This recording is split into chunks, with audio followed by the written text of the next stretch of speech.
Hello everyone! Hello kabagagwait! Today's video. Ug karon nami sa syudad kay mamalit mi og school supply. Alam na des, hindi ako nagkakamali, nagugutom na talaga ang mga buhaya.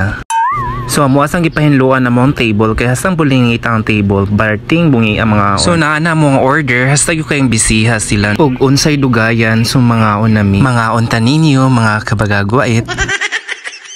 Ambot lang anong wa na maitigugay pag mga on na. Char lang, dili bitaw, sobraan kalami ang chicken joy nila.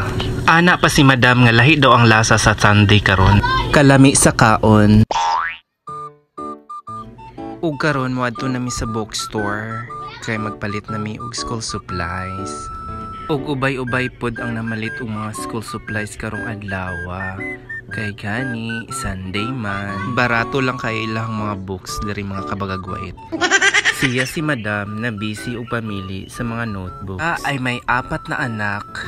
Og ubay-ubay pod mga kabagagwait ang namalit og mga school supplies karong adlaw. Kay gani Domingo man og family day. Crayons, check.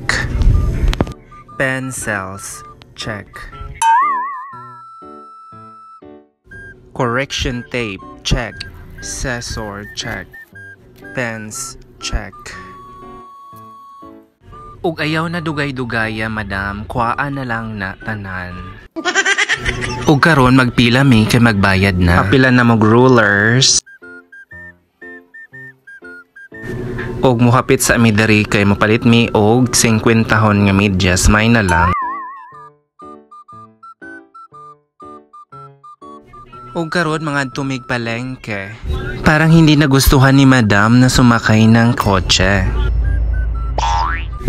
Oo nga, tama ka madam, mahangin talaga sa labas.